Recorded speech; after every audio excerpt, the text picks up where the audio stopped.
Toate chestii cu Taisi, please. Stau pe tren și cred că s-a stricat ceva. Ca la sobă? Cam așa ceva.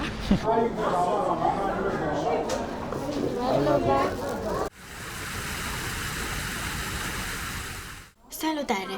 În vlogul de azi plecăm spre Kutaisi, al treilea oraș ca mărime din Georgia, după capitala Tbilisi și după Batumi. Este capitala regiunii Imereti și, ca să vă faceți o idee, regiunile în Georgia sunt ca și județele în România. Și da, aici ne aflam în gara din Batumi și cumpăram biletele de tren spre Kutaisi.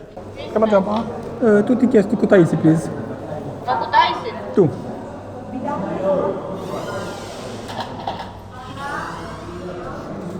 Alo, va?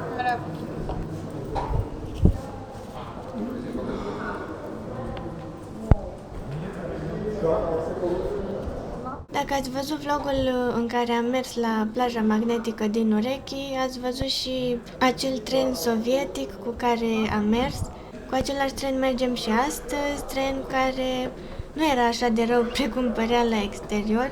Era curat și în plus am plătit pe un bilet de persoană numai 2 lari, adică aproape 4 lei. Da, 4 lei pe un drum de 4 ore.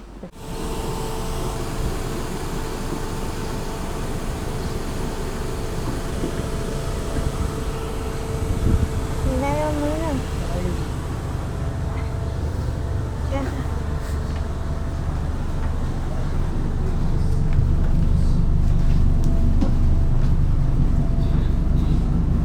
Stăm aici?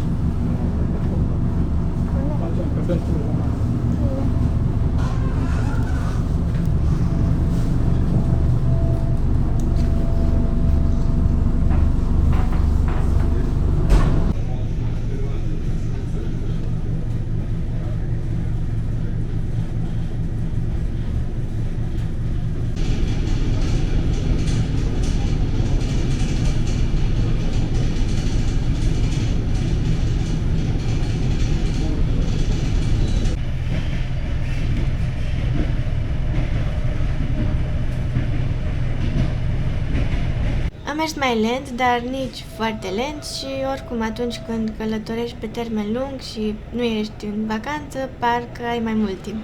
Pe drum am avut cu noi ghidul cu regiunea Imereti pe care l-am găsit la târgul de turism din Batumi. Deci am avut de unde să ne luăm primele informații și nu ne-am plictisit în cele 4 ore și am mers liniștiți până când... Stau pe tren. Undeva, într-un sătuț. Cred că... Și eram așa aproape. Da, mai aveam cât jumătate de oră. Și cred că s-a stricat ceva. Da, Cum se cită lumea pe aici? da, toți fac așa și ca și din alea și noi nu înțelegem. Mai aveam un pic. Acum vedem cât durează, sperăm că nu mult și sperăm că se rezolvă, că altfel de nu știu ce transport avem spre... Chiar lăudam trenul ăsta că e ieftin și că merge. Și că merge. Și că merge bine și la timp, că nu a avut întârziere deloc până în localitatea dinainte. Dar nu știu cât mai aveam, acum e ceasul 11:40, trebuia să ajungem la 12:20. 20. Da. Mai puțin de o oră aveam și... Uite, este chiar lângă aeroportul internațional din Kutaisi. Am revenit cu veci, că am pornit. Nu știu exact ce o reparat la el sau ce o scos din el, dar în 10 minute o rezolvat trenul. Asta e de la care stai cu frecvență și merge.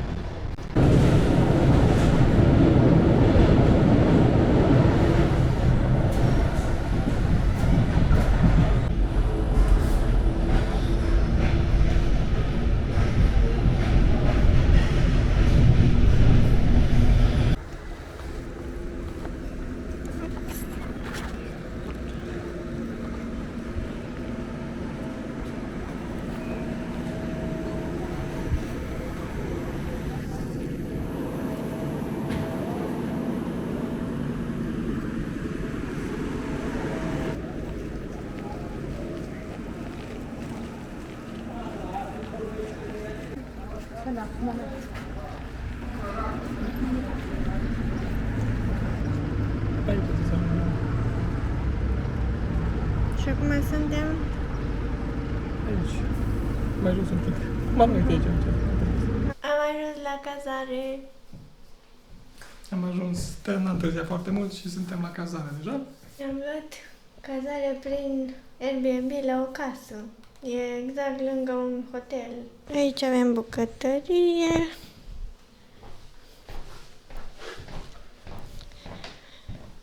Asta e dormitorul cu mobilă din asta veche.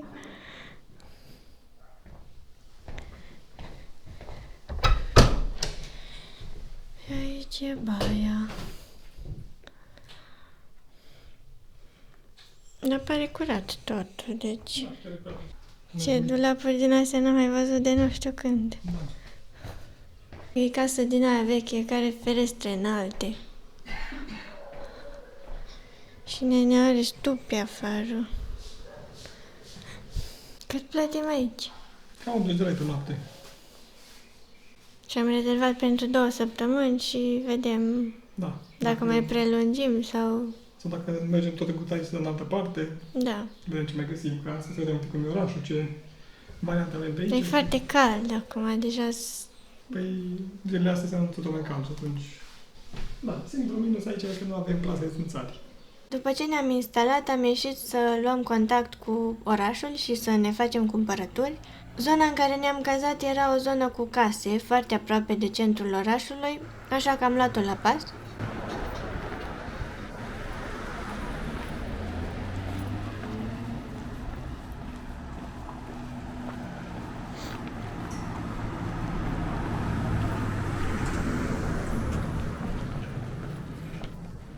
Uite aici o Lada de pe vremea lui Stalin.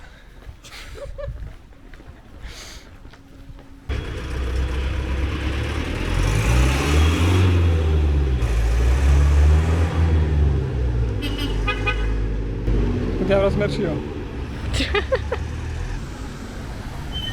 Așa, aici facem dreapta.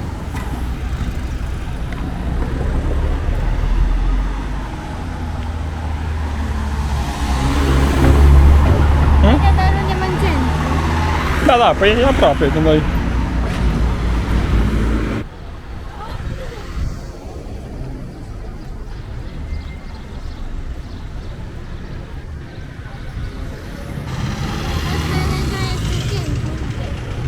Da, partea... Aici e primăria, aici în stânga. Uite că acolo scrie câți kilometri sunt până la diferite orașe, vezi? Uite, Donetsk, în Ucraina, trebuie să merg mai aproape, facem o poză. Asta e primăria. Parcă așa scria pe hartă. Și aici imediat traversăm râul Grioni. Asta e clădire mai veche, are, uite, leu pe ea și niște statuete. Nu știu dacă aici era... A, uite aici, da, aici stânga statuile alea, ziceau că e complex de statui sovietice.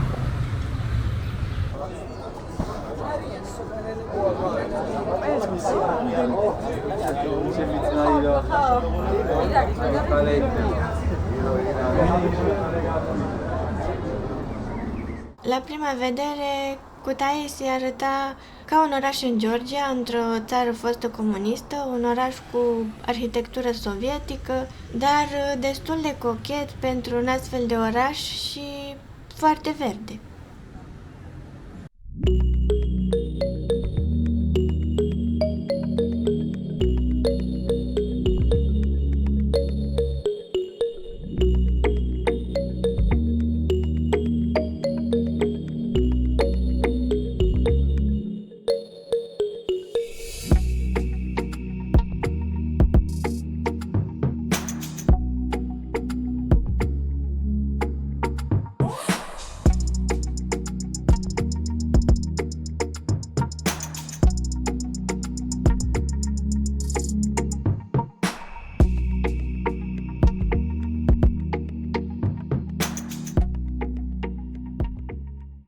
Am văzut și telecabina din oraș, care, apropo, e o telecabină din 1961 și care, da, încă funcționează.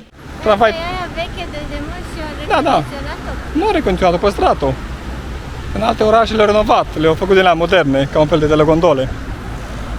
Dar aici a păstrat ăsta vechi și de acolo pleacă. Trebuie să mergem și noi cu ea într-o zi. Poate într-o zi când nu e așa apa tulbure.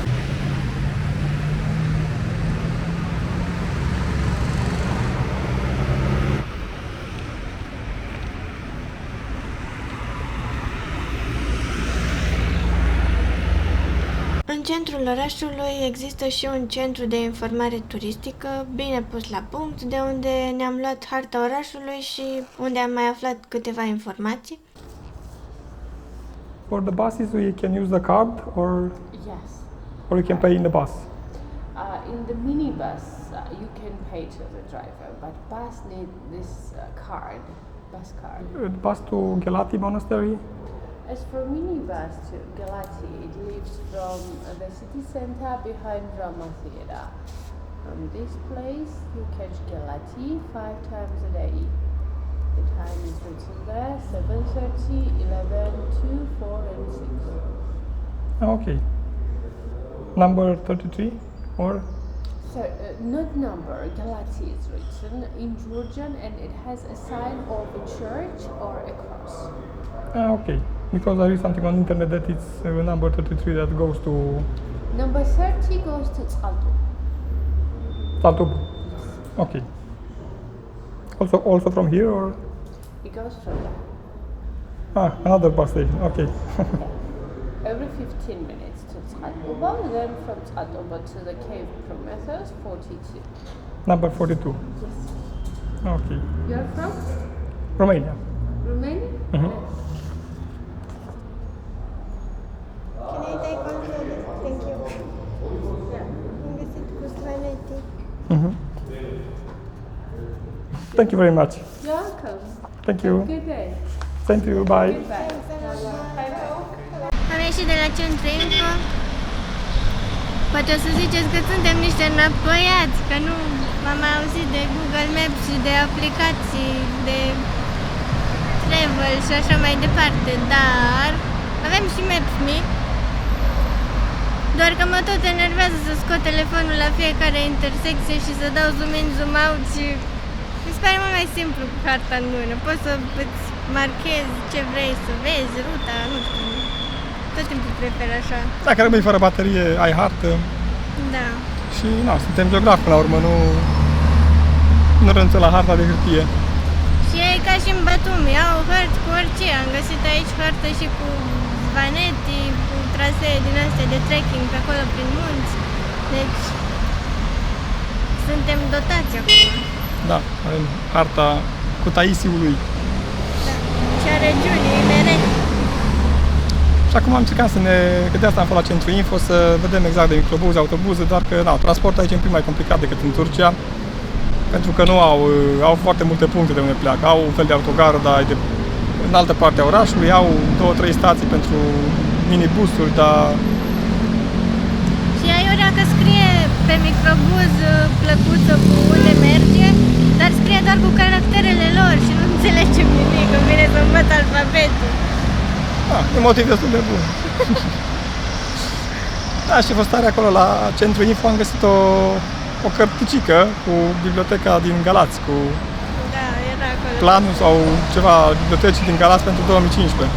Am văzut român acolo, scria în română și zic, wow, ce tare să găsești o carte. Dar Bine, și mi s-a supraîncălzit camera, că de multe ori când intrăm așa, nu vrem să se simtă persoanele cu care intrăm în contact așa cumva stânjenite de cameră și punem camera mică aici la rucsac, cumva trecem neobservat.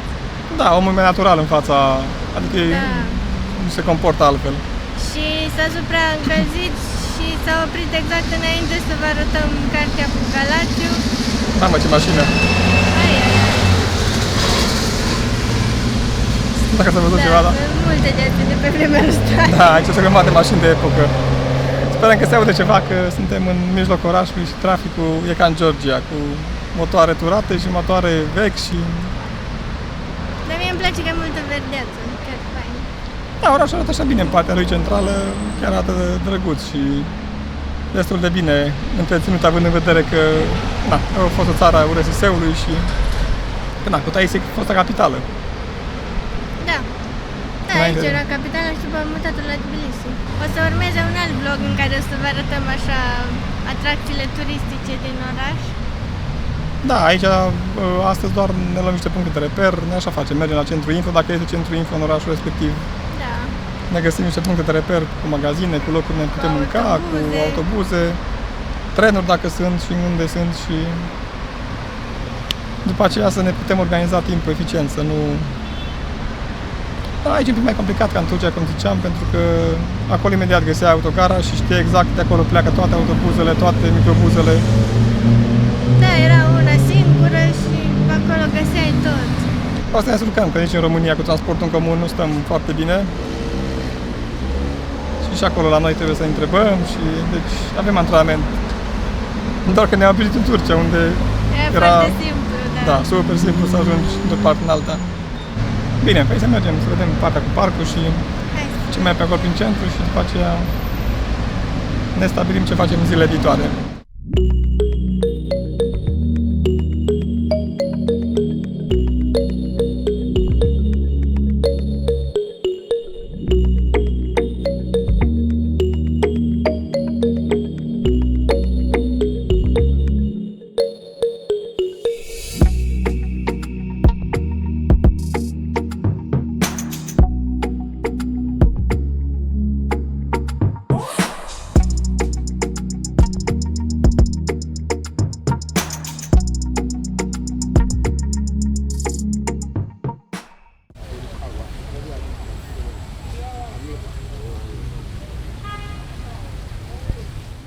Cum aveam nevoie să ne facem cumpărături, am vrut să intrăm și în Green Bazaar, piața centrală din Kutaisi. La intrare există o poartă cu o sculptură din teracotă, Panorama Kolkhish se numește și ne arată istoria Georgiei. Ca la sobă? Cam așa ceva. Da, interesant cum e făcut. Apare chiar și pe lista atracțiilor turistice din Kutaisi și e un loc în care să vii să observi viața locală și să iei contact cu produsele lor tradiționale. Și ce vrei să luăm salată și... Da, vreau salată, Că nu, așa să întrebăm prețul, că roșii. din nou nu sunt afișate.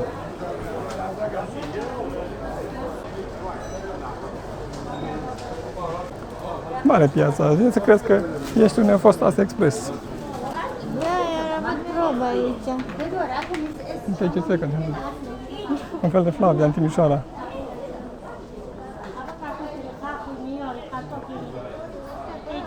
Da.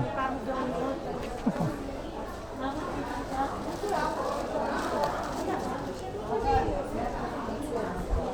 Da, n-au prețul, trebuie să întrebăm, că nu scrie niciunde prețul. Să întreb pe dimineața cât la luat. Exact pe asta. How much about? How much?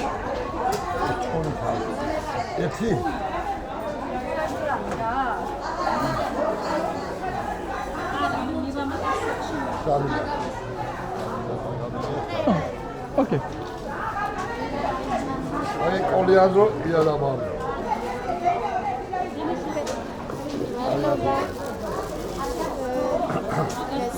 Te lași 5? Te lași 5? Da. Alga figa, alga. Alga. Lili Madlova. Nu foarte drăguț de Nicu. E așa ardei, iute.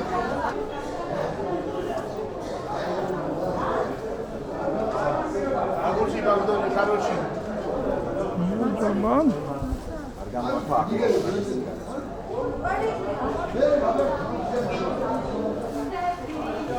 Uite, aici este laptele, 2,50. Cred că 1,5 litru. 50 de lei kg de nucă.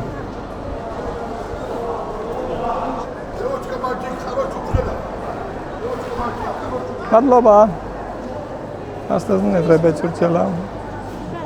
M-aș cer, puteți mai am niște brânze, uite și asta, da.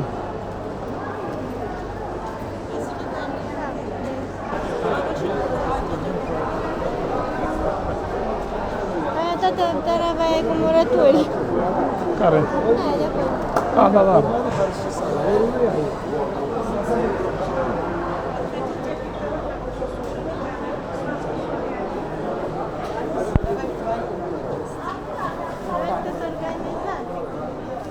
Sunt organizate? Da, adică aici sunt fructe în partea aia. Da, dau și legume și aici. Lactate. Acolo sunt legume în partea aia. Da.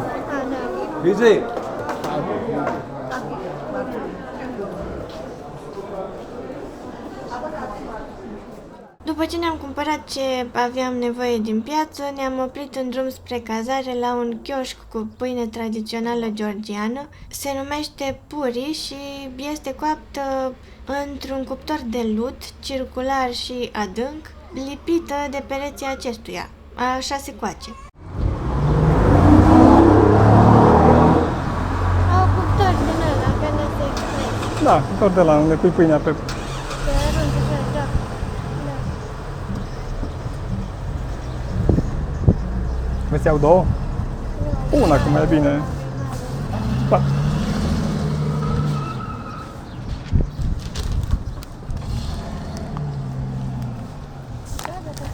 Hmm? Da. E fain așa la mână, cum te simte, cred că. Hello, mom.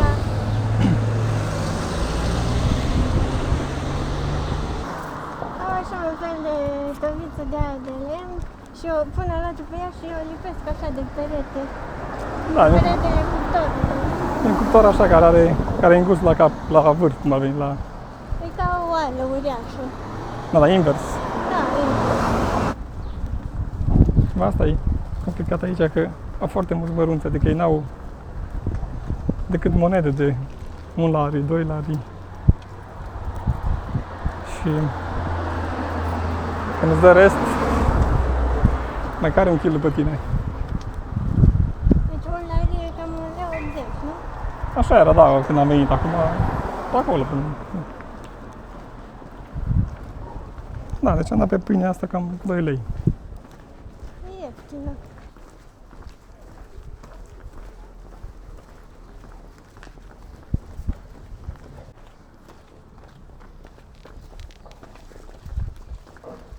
Cam atât pentru azi, ne revedem în vlogul următor.